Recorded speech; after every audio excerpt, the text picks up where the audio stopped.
What's going on, everybody? It's your boy Chris, and I'm coming at you for another Dueling Bros video. And today we are going to get into some green steel action, okay? Taking a closer look at some sequencing and what to do with the mulligans, okay? But before we get into that, if you like the video, hit that like button down below. And if you don't want to miss any more Lorcana gameplay coming out of the Dueling Brothers channel, hit that subscribe button. I try to do this as consistently as possible for you guys. Now, normally I just sit at this screen and I explain the cards of what I'm talking about, and I don't really move on from there. But today I'm going to try to do something different, and hopefully this helps you guys just get a better view of what I'm trying to do, and hopefully it'll help me explain it better rather than just ramble on at the same screen. Okay, so I have some slides ready to go, kind of explaining my different plans and the cards that go along with that. Whether it be if we start with a Bucky or if we don't start with a Bucky, or if we're going against aggro, what are our flex options, what are our game closers, those types of things, and then we're going to follow it up with some gameplay at the end like we always do. Okay, now before we move on to our first slide, the only card that didn't make a slide is Benja, and because I didn't want to make just one whole big old slide for Benja, right? It is there for removal. It is a very good card. Quest for 2, has 2 health, 2 attack and 3 health, and whenever you play him, he can do banish an item. Very, very good. 3 cost. That's inkable. So that's Benja. If you feel like a sneaky item's going to come your way, like a flute or a sorcerer's spellbook, keep your Benja, play him. If you're going against blue, keep your Benja, play him, stop that fishbone quill. So that's that. Now let's get into our first slide. Okay, so we have a Bucky in hand, and we want a mulligan around our Bucky to have the best possible game plan for success. I think keeping the Robin Hood combo is very, very good. You play the Robin Hood 1-drop on turn 1, then you play Bucky, and then you shift for the big Robin Hood. And you can pretty much sing anything you want to from the deck with the 5-drop Robin Hood, or quest or challenge and potentially banish a character if they got cocky and quested, all while they had to discard because you played a Floodborn character. Just a very, very good card. You can also play the 2-drop Ursula with Bucky, because you play that Bucky, your opponent is immediately going to feel that discard pressure, whether it may not be that turn, but they're going to be like, oh man, some discard is coming. So they're immediately going to try to start playing a little bit faster, and then you can play that Ursula, and you can know exactly what they have in their hand, and you can rip a song out, because just when you play discard, people start playing their deck differently. Sometimes there's a little panic, and they'll ink stuff that they don't normally want to ink, because okay, well, it's going to be discarded anyway, so I might as well just ink this. So, when you do things like play the 2-drop Ursula, and you get to look at their hand exactly, you can really formulate a good game plan to attack your opponent's hand, because that's what you're trying to do, is attack your opponent's hand, and also build board presence to just create an immense amount of pressure on your opponent, okay? So the 3-drop Ursula is very good, because you can play Bucky on turn 2, you can play Ursula on turn 3, and then you can play Jafar on turn 4. You can sing Sudden Chill with the Ursula on turn 4, or you can sing Let the Storm Rage On to draw 2 and deal some damage to your opponent. Or if you do the Sudden Chill plus Jafar play, that's a 3-card discard with Bucky out on turn 4. It's very, very strong. Most of the time, your opponent will either have 1 or 0 cards left in hand from that particular sequence of events, and it's very, very good. And on top of that, your Jafar will still be out there ready to sing, and then along came Zeus, or challenge something and banish it so that you can draw a card. I don't really care about questing with the Jafar. He's there to get me to draw a card and make you discard a card potentially. So then on top of that, we have the big Mac Daddy Sad Beast. Okay, he is so good. If after you've gone through turn 1 through 4 is a very stressful turn of events for your opponent, then on turn 5 you play Beast. Okay, and like I said, after like the Jafar turn, with the best case scenario, they probably have 0 cards in hand, and they're top decking with a more moderate turn of events. They might have like 2 cards in hand, and you play that Beast. It's really just going to force your opponent to have to answer it. And most of the time, it's going to require them to ink and then play their answer at the same time. So then, if they didn't have 0 cards in hand before that turn, they will have 0 cards in hand after that, and then you will just have complete control of the board, and them getting rid of the beast for them to have no cards in hand is very, very big for you.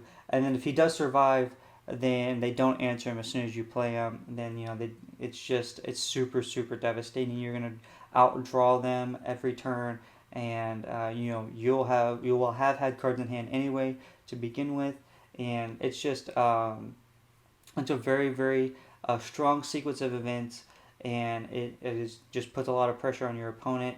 And most of the time, you will be able to end the game within a few turns after turn 5 with the beast, just because you'll just be able to quest freely. So that is, what I try to do with Bucky. Okay, that's how I try to sequence things out with Bucky. And of course, this is a perfect world type scenario. You may not get all of these cards at the start, but you'll at least be able to know what to look for now. And if you also don't like some of my decisions, you'll know why I made them, and you can replace them with your better choices. So let's move on to the next slide. Okay, so you have an Ursula in hand, and you want to formulate a plan to mulligan around that for best success. The Robin Hood combo is still going to be a great option to keep, just all around, gain the lore, being able to sing any song you want to on turn 3 is very, very good. You don't always have to play the Ursula on turn 3. Sometimes people expect the Ursula on turn 3, and so not playing it on turn 3 and playing on turn 4 can work out in your favor. You just have to kind of feel your opponent out. But playing Morph on turn 2 and playing Beast for Shift on turn 3 is very, very, very big. It's a huge pressure move on your opponent. You should at least get 1 or 2 draws off of the beast. It really forces your opponent to either answer with a little bit of damage from a song onto beast, or just outright taking him out. And any card that puts pressure on my opponent early that allows me to draw is very nice, and you can fill your hand back up with more potential answers to help either discard your opponent or deal with what your opponent has on board. Okay, I really, really like that combo. Then we have the 2-drop Ursula.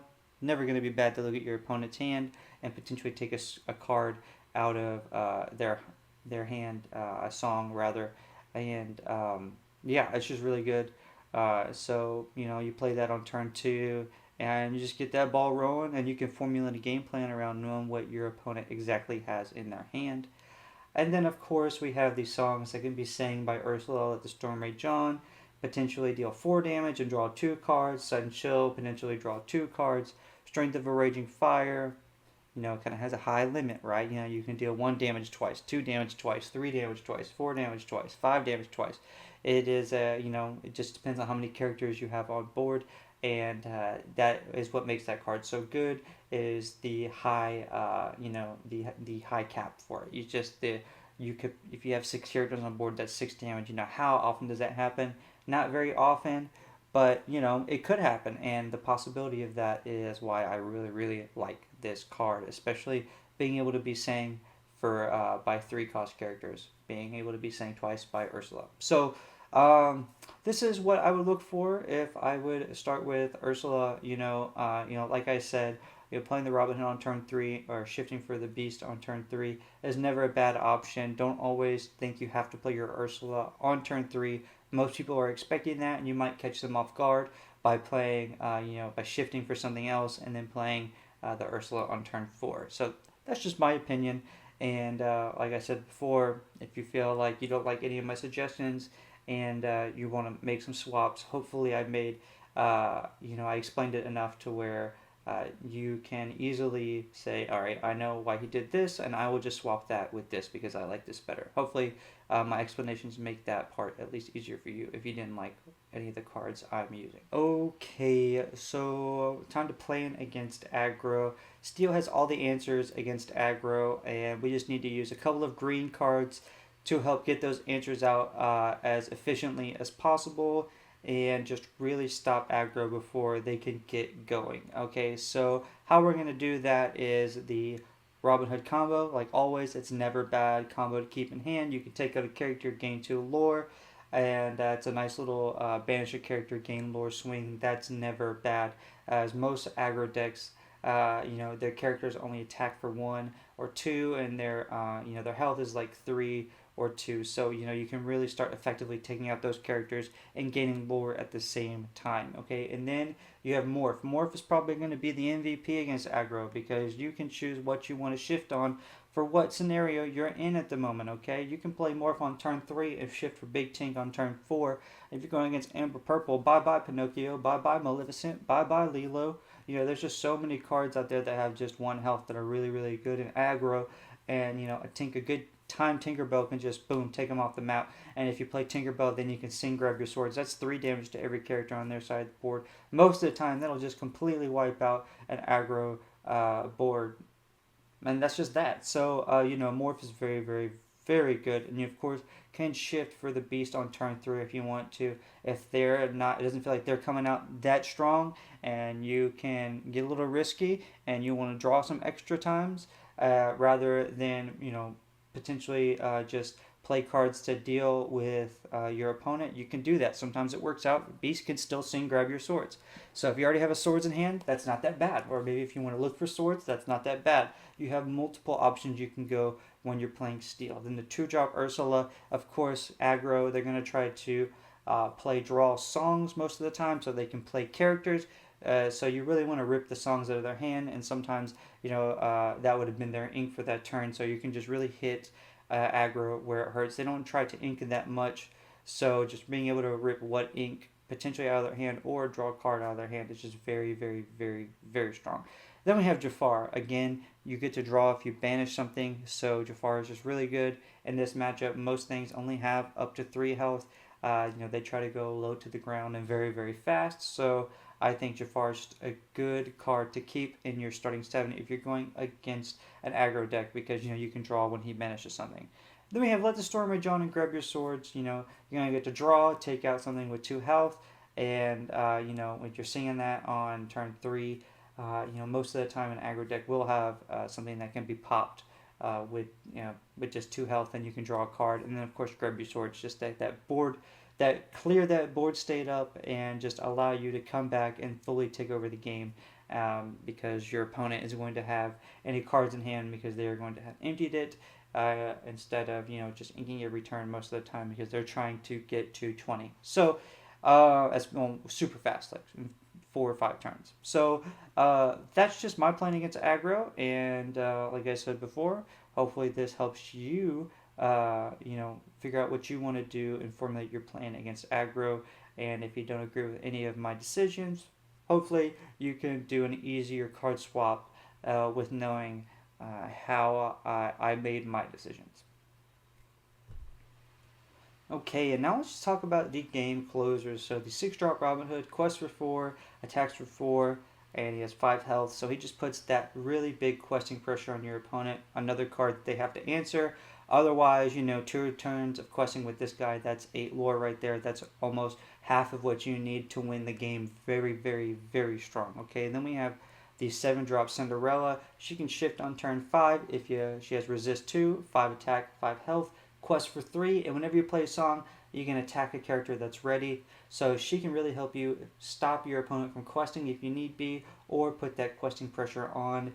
And she has that resist 2, so she's going to be very sturdy unless you're going out against outright removal. Okay, and then we have Helga Sinclair. Helga Sinclair is so good. Okay, she's going to allow you to quest and put more damage onto an already damaged character. And she essentially helps our deck turn into somewhat of a faux red deck, okay, like a fake red deck, because you can just put out so much removal with one Helga, let alone both of your Helgas out there, that it's going to feel like you're playing a Maleficent or a Lady Tremaine or a Madame Medusa every turn, because you're just going to be able to poke a little bit with a song and then finish off with a Helga, or poke a little bit with a small character and finish off questing with a Helga, while putting that lore pressure because you're questing with Helga. She's just so good, and because she's uninkable, I think 2 of is just fine. But yeah, these are the game closers, and I really think that once you get these characters out there, you can really just feel that the game is about to be swing in your favor and be over, unless your opponent starts to really make some drastic changes on the board state. But yeah, these are the game closers. So you don't necessarily always want to keep these in your starting hand. You want to draw into these, and I think 2 out of 3 of these being inkable is a best case scenario. Just in case you do draw them early, you can at least ink them without them just being an eyesore. With you just sitting and looking at them in your hand. And Helga being uninkable, you can really play her whenever, and she's going to be useful. But she's really really good when your opponent doesn't have any cards in hand, they're top decking, and then you're just able to just damage and destroy everything they play before they even get to quest. It is just very very very strong. So let's get into the flex options. Okay, so now we are at our final slide, the flex options. Okay, so these cards can be fit in no problem. I think they're great. I think it just comes down to personal preference. Okay, so Cursed Merfolk is a 1-drop. You can put that quest and pressure on very, very fast. If they challenge it, they discard a card. So it also puts that discard pressure on pretty fast. And if they don't answer it, that's 2 lore every turn for you. So it's a pretty good card. And then we got Bibbidi Bobbidi Boo. Same with Ursula. Bounce Floodborn back to your hand. Put it back. Discard a couple of cards. That's a very, very good combo too. If that's the playstyle you want to go, then of course Prince John has Ward.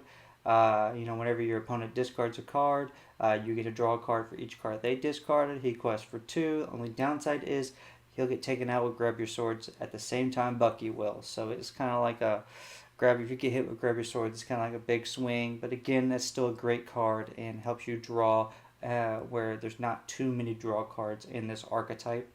And then of course we have the Flynn Rider combo. It's very very good. For questing can be shifted onto the smaller Flynn Rider for 2. He's evasive. Quest for 4, -1 for each card your opponent has in their hand. Will get them to keep cards in their hand, so you can discard them. So it just kind of flows with the discard. I just personally like the 6-drop Robin Hood, so that I just have that consistent 4 questing at all times. And also, Robin Hood does not get hit by Madame Medusa, where Flynn Rider would get hit by Madame Medusa. But he would come out a lot earlier, so there's pros and cons to everything. But yeah, these were the flex options. I hope you guys like this, talking this out this way with the different slides is better than the way I was doing it before, and it took me a little bit more time to plan it out. And I just hope you guys like it, and let's get into the gameplay.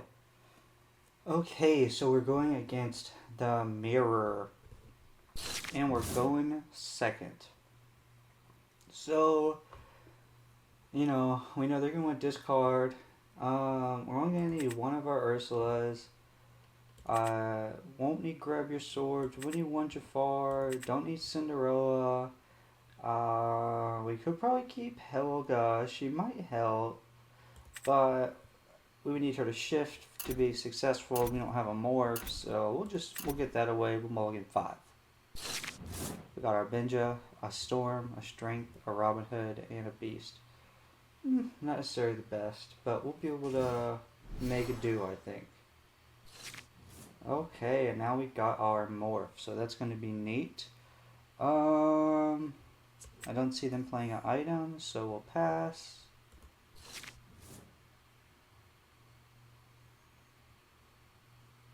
Let's see what they do. Okay, they got the Cloud Kicker. Okay, and then they got the morph. Okay, now I want to see what they have in their hand. So I'm going to ink that. And I'm going to play Ursula. They have Bibbidi Bobbidi Boo, Tinkerbell, Kit, and Flynn. So they don't actually have a scary shift for next turn. So we're going to go ahead and get rid of that Bibbidi Bobbidi Boo. And as you can see, that really helps us right there with being able to get that information. Now we know they don't have a scary shift coming. If they top decked a Beast or a Robin Hood, that's just that. They would have had to top deck it. So we can play that Flynn Rider. That's okay with me. And we'll move on with our day.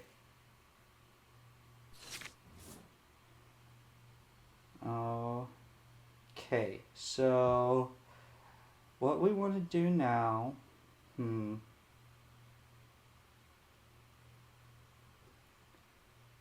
because they're not going to be able to play Tinkerbell next turn. So we can ink the Strength of a Raging Fire, and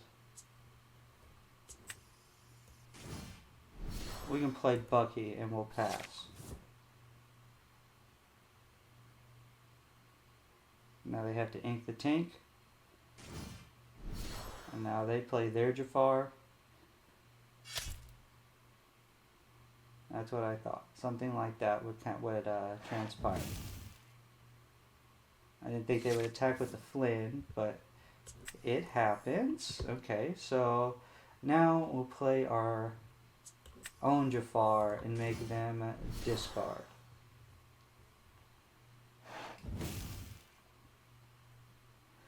And now they're going to have to choose whether to play or discard.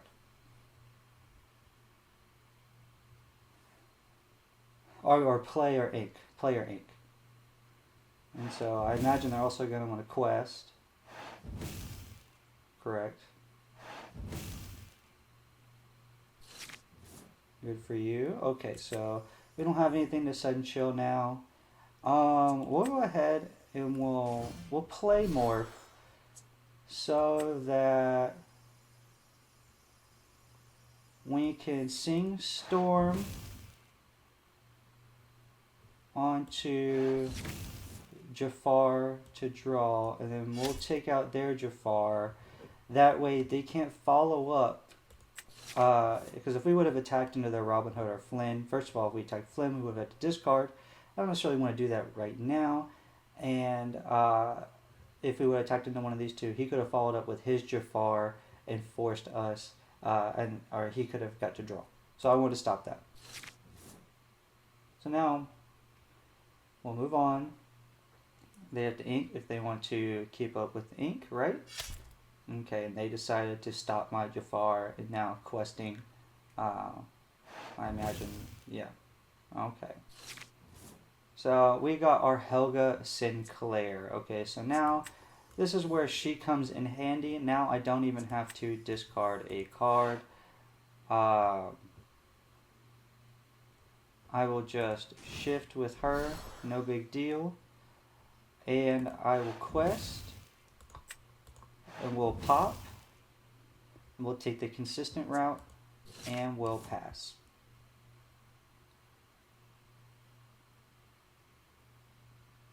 Okay, so now they play a Robin Hood. Not that big a deal. I guess we'll ink this Jafar.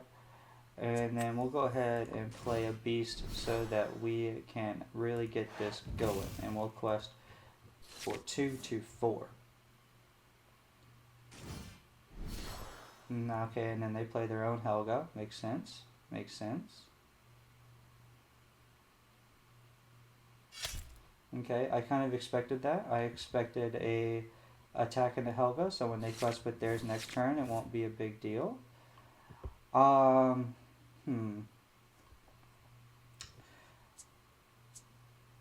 So I think what we do now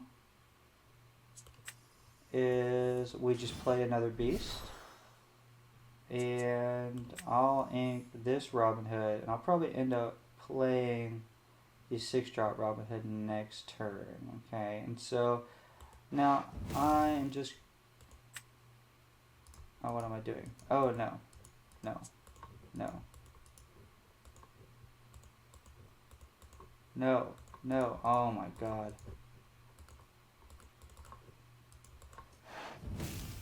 That is dumb. I can't believe that just happened.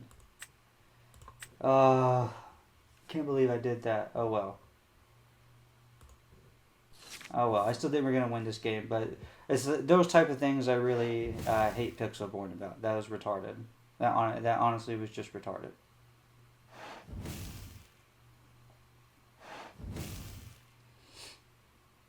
Alright, but we're going to keep that in. We're all human, even though that was extremely stupid. Kind of ruined our whole game plan there. So now we'll just play these 6-drop Robin Hood and pass.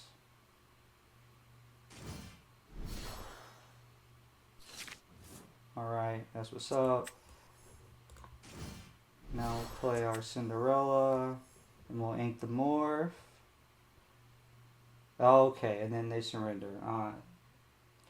Okay, going against a blue steel, I just gotta remember that Helga effect on the computer. Like, don't always hit select. Like, I should have, it's just so dumb. I should have been able to cancel that, but it's all good. Okay, so we have our Ursula. We only need one. We don't need this guy. Or grab your swords early. We only need one Ursula. We'll keep this Robin Hood just in case. And let's see. We're going second, so we'll get an extra card to draw. We got Sudden Chill and Cinderella. Okay. I think we're starting off pretty good here. Popsicle. Naturally, gotta get the popsicle going. We'll ink Ursula. And we'll play this Robin Hood. And, you know, we'll just threaten the shift. Because we drew a card that we already had. Cogsworth. Now Cinderella is going to be really good to deal with that Cogsworth, because it most certainly will come out later in life.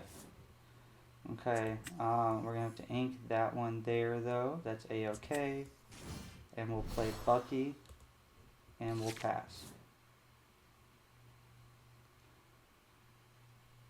So, looking to play Ursula next turn, then play Jafar and sing Sudden Chill.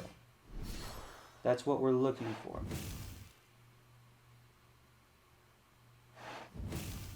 Okay.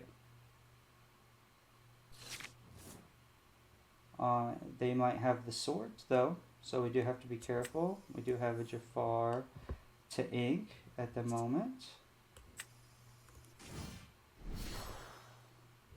And why don't we just go ahead and take the Smee out, and we'll pass. So, kind of hoping that they don't hard play a grab your swords right now. That would not be fun. They sing one jump ahead. And they play the big Cogsworth. Okay. Okay, so they only have 2 cards in hand.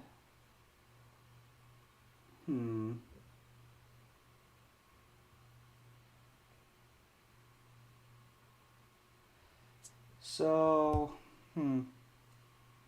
what do we want to do here? I guess we want to ultimately be able to play Cinderella. It's not that big a deal that we play Jafar anymore. So I'll just sing Sudden Chill with Ursula.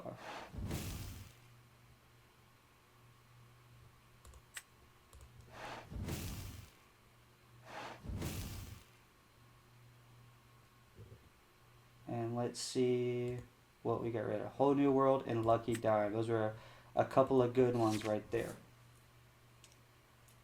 They're already at 6 ink though, but at least we're not going against red, where that would be super devastating.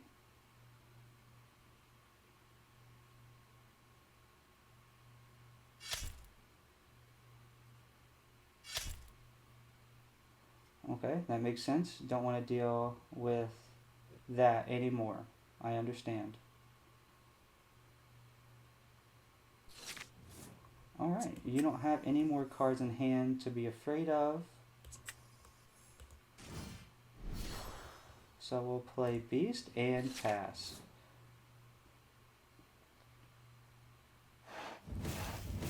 Nice, nice. The Zeus.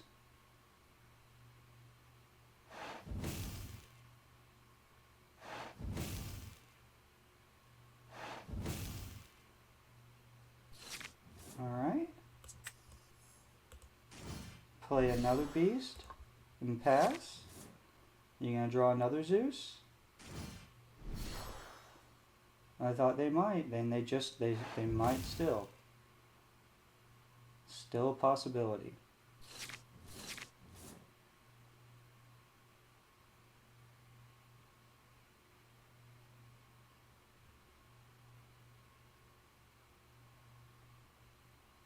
They at least should be able to ink.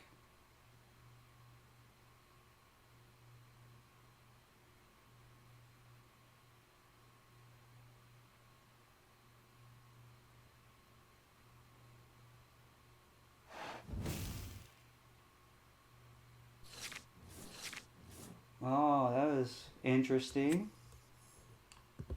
Interesting indeed. Alright. I'll just play Helga. And pass. What did you have? That was a Tamatoa. You had no choice. I understand. That's actually fine with me.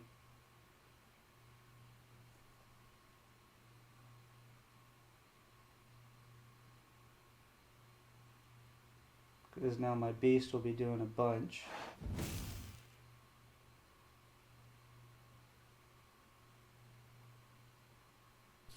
Okay. We're already past the point of all those items.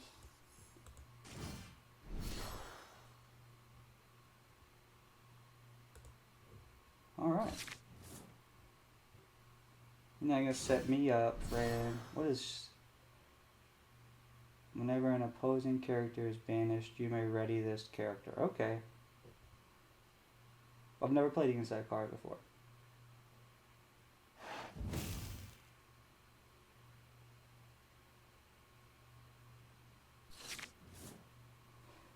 Okay.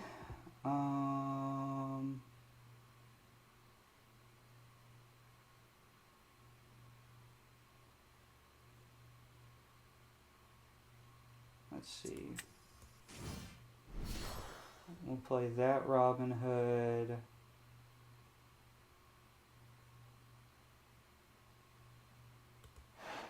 I'll quest for 3. I'm gonna have to put a lot into Cindy. Or not. Quest.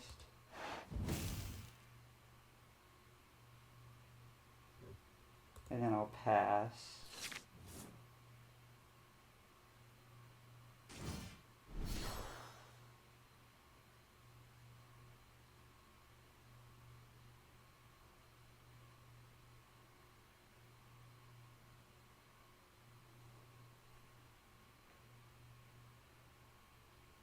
So I imagine you attack the Queen of Hearts to the Cinderella.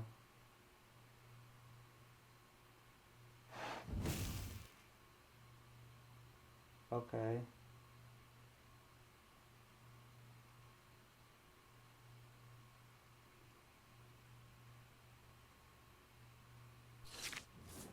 Okay.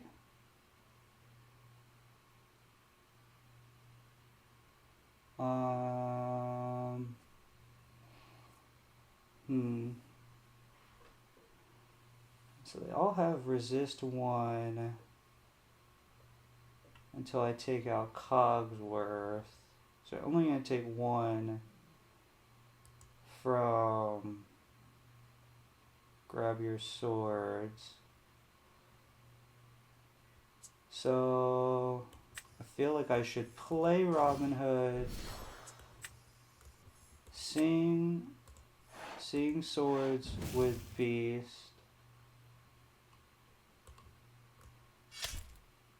take out that Cogsworth,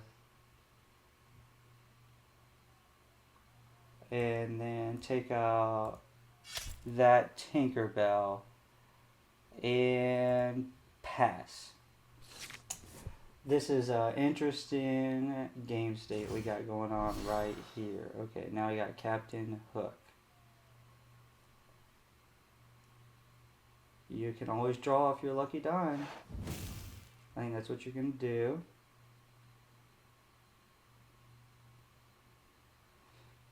You messed up with your Queen of Hearts last turn. This is an interesting tech. Interesting tech though.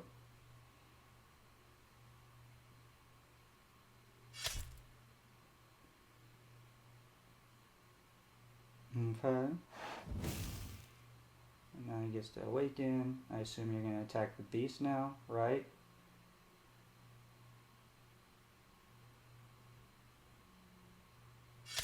Yes. Okay. All right. And so now we can just do Strength of a Raging Fire there. We'll take out the bell and we'll quest with the Robin Head. Now you're probably thinking, Chris, why didn't you take out the Hiram? You know, bell's far away. And that could have been my misplay, but I think I was seeing tunnel vision right there. And I don't want that bell to suddenly pop off with anything. So I decided to let that go. Now they get to draw, so it is what it is.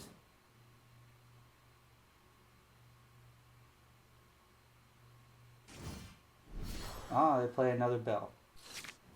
Okay, so we'll play this Jafar. We'll take out the Hiram, and we'll quest for 2, 2, 9, and pass.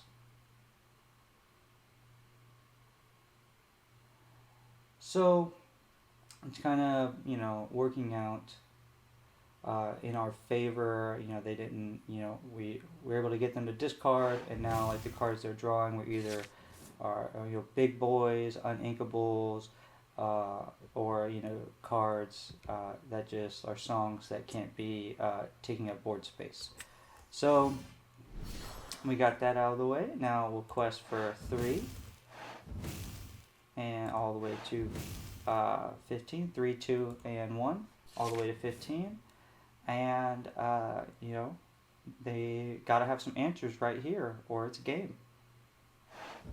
Let it go onto the Cinderella for sure.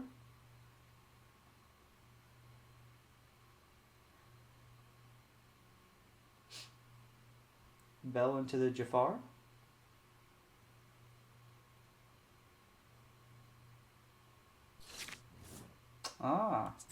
So you just gave up. So deal damage to Bell, unnecessary probably, and quest for a game. Okay, so that was today's gameplay. Okay, so I put a little bit more thought into the slides and how to you know, kind of explain, you know, what I would want in sequencing and looking for in a mulligan hand, and I hope that helped. And then we got to go against green steel and a blue steel, and I hope you know, you guys were really able to get a little bit more knowledge from this video today, and I'll see you guys next time.